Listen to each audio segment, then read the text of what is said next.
Welcome to the National Quilt Museum Digital. My name is Rachael Baar and I'm the curator of this beautiful gallery. But I don't do this alone. I have an amazing team of colleagues who help me, and we are the creative team for the museum. Becky Glasby, who is the Director of Education, and Laura Hendrickson, who is Registrar and Manager of Collections. So we have the fun opportunity to make changes as new quilts are coming in, as exhibitions are coming in. We are the ones who create that amazing experience that you come to expect from the National Quilt Museum. One of the questions that I most asked, and I didn't really realize this until this past weekend, I had 3 visitors ask me, where do you get your quilts? How do you decide which exhibitions are coming in? And then how often do you change? So we're going to answer all those questions plus more in this episode of Quilt Museum Digital. Those quilts don't hang themselves. It takes a team, and we're the team. So how do we go from this to this? From this to this. It takes a lot of planning. It takes a lot of advanced preparation. We start to schedule exhibitions sometimes 3 years in advance, working with artists, working with independent curators who have exhibitions out there. And we want to be certainly at the top of their list of where they would like to exhibit some of their work. Also, we read about different artists who may have exhibitions, artists who are up and coming, who are established, whatever we think our visitors would like to see, because it's all for you. This is why we do what we do, because we want to create an experience that you're going to come in and say, wow, I had no idea those were quilts. I had no idea that the quilt artist was as fabulous as they are, and that's our job. So I'm going to go through a couple of things. First of all, how do we select exhibitions? We do this a variety of ways. Sometimes the artists will contact us and they'll say, will you consider my work? Others, it may be guilds. There may be other exhibitions from independent curators who are letting us know what those exhibitions are. Sometimes it's just a matter of, okay, this artist, we need to have this artist at the museum. So a variety of different ways. Go to our website on quiltmuseum.org. I believe it's in the section about us. There'll be a section on exhibition proposals. So if you have a proposal that you're interested in submitting, please do that. We consider exhibitions all year round because, as I said, we may book up to 3 years in advance. Plus, we have 3 galleries now. We have 2 galleries that are primarily our traveling exhibitions, and then we also have our newer gallery, which is called the Corner Gallery. Smaller, a little more exclusive because it only will hold about 10 to 15 quilts. But our main goal, again, is to provide the best experience for our visitors, and then also to be able to highlight and feature as many quilt artists as we can. The second way, then, as far as quilts coming into the collection, those are through an acquisition process, and those are primarily donated quilts that go through a procedure with our acquisitions committee. Those are individuals who are knowledgeable about the quilt industry, the quilts artists, and so they're always looking for a quilt that will add to our collection. Right now we have almost over 650 quilts. We can take more. We don't have a cap on how many we can accept each year. So if you are an artist and you're thinking, do I, don't I? You think they would accept my quilt into the collection? You'll never know unless you try. So go again to our website, and we have a section on potential acquisitions. You'll send the information to me along with images of your quilt.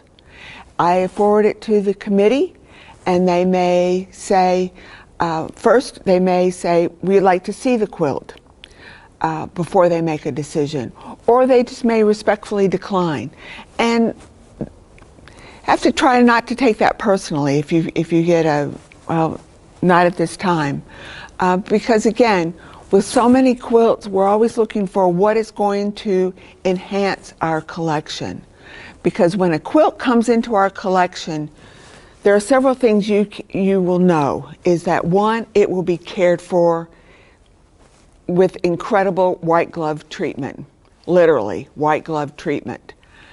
Because we want to preserve quilts for years to come, because we want our visitors to enjoy them. And that's the other thing. When your quilt comes here, it's not locked away in a vault forever to be preserved high on a shelf. It is going to be out. We want our people, our visitors again, to see the quilts in the collection. They may be a part of a traveling exhibition. So we pride ourselves in that. We change out our exhibitions on a regular basis, so anytime that you come, chances are you're going to see something new. But then we also want your quilt then, if it's a donated quilt from a quilt artist, we want those quilts to be seen. We all have favorites, but all the quilts want to come out. They want to be your favorite. So we want to get them out as often as possible. So those are the main questions that were asked. We're going to go dive into a little bit more detail, particularly with how we prepare for an exhibition, because the exhibitions, even though they, for instance, if it comes from the Modern Quilt Guild, the Quilt Guild then will have decided what quilts are going to be in that collection, but when they come to us, we have to decide how are they going to be exhibited. What is that experience going to be for our viewers? And so there's a lot of work to be decided of how do we brand the exhibition, how do we provide information to our visitors so they know more about the, whether it's the guild, the artist, but to create that unique experience that we try to do for all of our exhibitions. Even for when we put out quilts from the National Quilt Museum, we may section some handmade quilts, so maybe we'll put some of those together, because we have a lot of visitors who want to see those quilts that are made by hand. And even though our timeline for accepting quilts into our collection, from 1980 until today, we have a lot of handmade quilts within that time period, and people want to see those. So we may put those in a grouping. We may put some quilts that are more realistic looking in a grouping, or we may look at applique or animals or any kind of a theme, again, to enhance that experience, to make the visitor again say, oh wow, these are amazing, or even to be able to compare. Maybe we've got several Baltimore album quilts, so we will group those so that people can if those are their favorites, then maybe they're looking at the different styles of the artist. So we try to think of how can we make these gorgeous, fabulous, amazing quilts even more amazing to you, our visitor, when you're here at the museum. Because you can see images, and we do a lot of posting on social media, but let me tell you, you need to see them in person. You need to be here, make the National Quilt Museum on your bucket list, and come here to be able to see these quilts in person. They will just blow your mind. So let's get started. We are in the curatorial room, or the staging room, where before the quilt center actually go into the gallery. And one of the main components of, as we prepare for exhibitions, is how the design will be once we move into the gallery, because we do have a limited amount of time that an exhibition goes up, because when we're working in a gallery, we do close it off to our visitors, and so we don't want to have that shut down too long. And so we prepare as much as everything that we can, so that we can just go in and hang and make the exhibition perfect before we open those doors. So one of our biggest tools is this magnetic board that is an outline then of Gallery B. As I said, we have three galleries. The Gallery B is usually a traveling exhibition space, and then Gallery C is also a traveling exhibition space, and then the main gallery then is primarily the museum's collection quilts. And we use that too. So we have one for Gallery B, Gallery C, and the main gallery. This is what we're preparing then for our next change. As you can see, then we've got the blue magnets here then are the movable walls, so then we can move those around and see where everything is going to go. Also, another very important tool are our playing cards for our collection quilts. This comes in very handy because with over 650 quilts in our collection, like to be able to lay things out ahead of time and again be able to see where things are going to go. It just optimizes our time and makes us much more efficient and creates a better experience. So we're able then to move things around. Everything is done to scale, so it gives us really a good idea. However, let me let you in on a little secret. As much as we plan and prepare and have everything laid out the best that we can, there's always going to be changes. And I think it's because sometimes if I'm thinking, okay, these two quilts will go together, this is what I have in mind, and oh, this is going to be great, and then I get out there and I put the two quilts up, and I think sometimes the quilts have a mind of their own, and they say, I'm not happy here. You're going to have to move me. So that's what we do. So we move. Because I do believe sometimes that the quilts then will tell us where they belong. So it's not always me as the curator. Sometimes it's the quilts. So that's a little secret for you. But overall, this is a huge help for us because I think since I've been here 4 years in August, we have changed out the walls 20 plus or more times. We're always changing walls. In fact, we got a new pallet jack because we changed walls so much we wore out the other one. So we had to get a new pallet jack to help us with that. So overall, this is just so much fun because you get the playing cards, you get to decide where the quilts are going to go, you get to move around the walls and think, okay, what kind of configuration can we make? And it's just like a big puzzle. And then the coolest thing is, and when we do go in the gallery and we put it in place and then we stand back and we think, wow, this is gorgeous. Our visitors are going to love it. And that's the most rewarding part of this job. Again, it's all about creating the best experience, to be able to showcase, to highlight, to feature the quilts in the best possible light. Truly, that's not just figuratively, that is a realistic statement. Because when we first make a decision that an exhibition is coming, there's paperwork, we need to do loan agreements, we need to then work with the artist. What is the title for the exhibition? What are the number of works? Will it fit within the gallery space? Do we have it in the right gallery? Then as it starts to get closer to the time of when the exhibition goes up, then our registrar, Laura, is working with the artist regarding shipping, regarding those details, because it takes a lot of work to make sure that the quilts are shipped safely from the artist to us or from another museum to us. And then once they arrive, we unpack, we check them, make sure everything is in place, make sure that they do have sleeves. Then we're looking at labels, we're getting a narrative from the exhibition itself. What are they trying to say to the viewer? What is some background?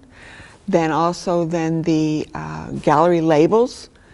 All of those things are prepared. Then they go to print. Along with the umbrella of what is the brand, what are we looking at, how do we make this happen, and then after we maybe 2 to 3 days before the exhibition, the quilts are rotted. They are ready then to be hung.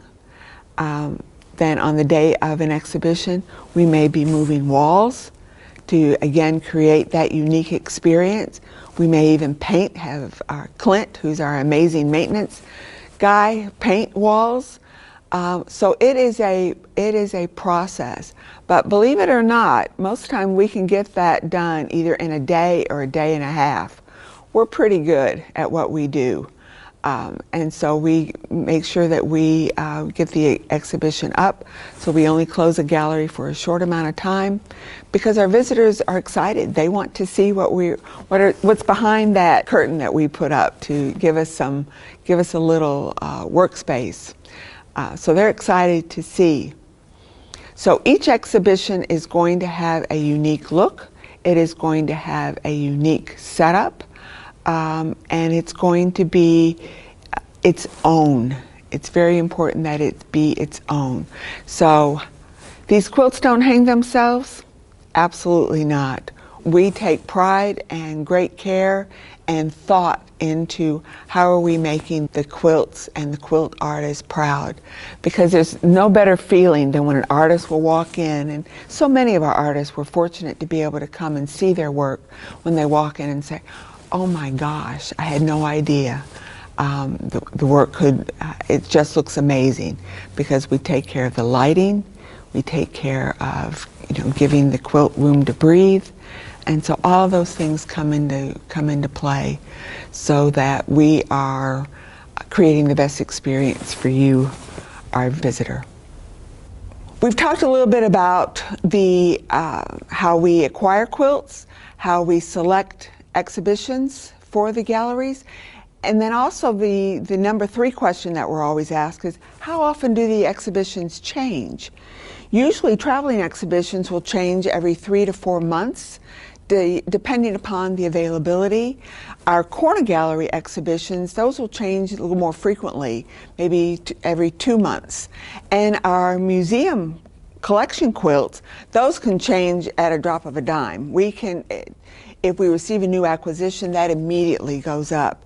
If something strikes our fancy and we think, oh, we need to focus on maybe a certain holiday or something, let's make a change. We want to make sure that we are kind of reflecting what's going on in our lives.